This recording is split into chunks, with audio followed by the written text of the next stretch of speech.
ఎర్రవెల్లి గ్రామానికి సంబంధించిన అక్క చెల్లెళ్లకు అన్నదమ్ములకు వేదిక మీద ఉన్న జిల్లా స్థాయి డివిజన్ స్థాయి మండల స్థాయి అధికారులకు గౌరవ సర్పంచ్ గారు ఉప సర్పంచ్ వార్డు సభ్యులు మహిళా సంఘం అధ్యక్షురాలు 3 వివోలు ఉన్నాయి 3 అధ్యక్షురాలు సభ్యులు అందరికీ గ్రామ ప్రజలందరూ కూడా పేరు పేరున నమస్కారాలు తెలియజేస్తా ఉన్నాను।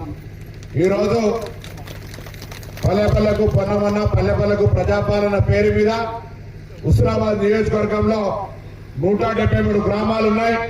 173 గ్రామాల్లో ఈ విధంగా ఉదయం నుంచి సాయంత్రం దాకా గ్రామాల వారీగా తిరుగుతూ ప్రభుత్వం అందిస్తున్నటువంటి పథకాలు ప్రజలకు ఏ విధంగా అందుతా ఉన్నాయి, సంక్షేమ కార్యక్రమాలు ఏ విధంగా చేరుతా ఉన్నాయి, గ్రామంలో ఉన్నటువంటి సమస్యలు ఏంటి, గ్రామస్తులతో ముఖాముఖి తెలుసుకొని వాటిని పరిష్కారం చేయడానికి ఏ విధంగా ప్రభుత్వంతో చర్చలు జరిపి అధికారుల దృష్టికి తీసుకెళ్లి వాటిని పరిష్కారం చేసేటువంటి కార్యక్రమంలో భాగంగా ఇక్కడికి రావడం జరిగింది।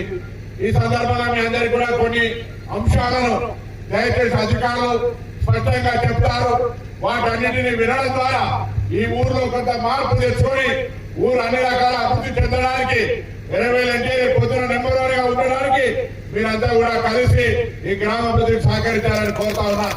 నేను చేయాల్సిన పనులు నేను చేస్తా, మరి మీరు చేయాల్సిన పనులు ఉన్నాయి।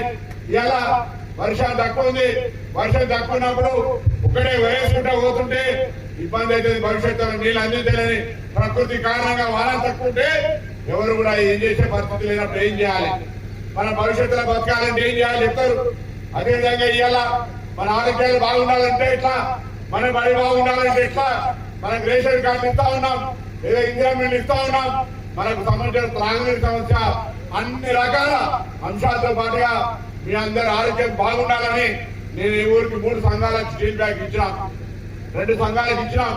ఏ విధంగా అవి వాడుతా ఉన్నారు, వాటి అన్నింటినీ ప్రజలు ఉపయోగించుకుంటా ఉన్నారా లేదా, విధంగా అన్ని సమీక్షించుకోవడానికి ఇక్కడికి విచ్చేసాం। అదేవిధంగా ఇప్పుడు ముల్కానూరు నుంచి మరి ఆ కొత్తకోట దేవాలయానికి సంబంధించి ఇక్కడి దాకా 4 కోట్లతో రోడ్ అయింది, కంకర కూడా వచ్చి చూసినారు।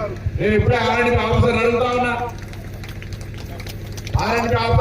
ఆయన నోటీసులు ఇచ్చిన ఉంటా ఉన్నారు, శాంక్షన్ తెచ్చి టెండర్ అయ్యేదాకా నా బాధ్యత, పని చేయించాల్సింది నేను। ఒకవేళ 2 రోజుల పని స్టార్ట్ అయిపోతే ఈ అడ్రస్ తెలుసుకుంటా, నేను కూడా వస్తా, అందరం ఆయన ఇంటి మీద కూర్చుందాం। నేను చెప్తాను మా జాగ్రత్త, ఏంటంటే పని షురూ చేసే బాధ్యత నేను, ఏం చేస్తూ నాకు సంబంధం లేదు, టెండర్ చేయించడం పని తెచ్చడం పని తర్వాత బాధ్యత అయినది। దయచేసి ఆర్టీఓ గారు మీరు ఇక్కడ ఈ అంశాన్ని ఆయన నోటీసులు ఇచ్చిన ఉంటా ఉన్నారు, శాంక్షన్ తెచ్చి టెండర్ అయ్యేదాకా నా బాధ్యత, పని చేయించాల్సింది నేను। ఒకవేళ 2 రోజుల పని స్టార్ట్ అయిపోతే ఈ అడ్రస్ తెలుసుకుంటా, నేను కూడా వస్తా, అందరం ఆయన ఇంటి మీద కూర్చుందాం। నేను చెప్తాను మా జాగ్రత్త, ఏంటంటే పని షురూ చేసే బాధ్యత నేను, ఏం చేస్తూ నాకు సంబంధం లేదు, టెండర్ చేయించడం పని తెచ్చడం పని తర్వాత బాధ్యత అయినది। దయచేసి ఆర్టీఓ గారు మీరు ఇక్కడ ఈ అంశాన్ని డివిజనల్ ఆఫీసర్ కూడా దాన్ని నోట్ చేసుకోండి, అది చాలా అవసరం। అది కాక మరి ముల్కానూరు నుంచి ఇక్కడ దాకా మళ్ళీ 6 కోట్ల రూపాయలు కూడా టెండర్ అయింది, అది కూడా ఈ మధ్యనే తొందరలో 6 నుంచి 7 దాకా కూడా 6 కూడా చేస్తామనే మాట మనం చెప్తా ఉన్నాం। ఆ విధంగా ఏమేం చేస్తాం, సర్పంచ్ చెప్తాడు ఏమేం చేస్తాం, ఇంకేం చేయాలో చెప్తాడు। వారు దయచేసి ఈ ఊరికి సంబంధించిన అన్ని రకాలుగా బాగుండాలి। ఆ వీరభద్ర స్వామి ఇక్కడ సర్పంచ్ కాబట్టి తప్పకుండా నేను కూడా వీరభద్ర స్వామి మానేస్తున్నాం।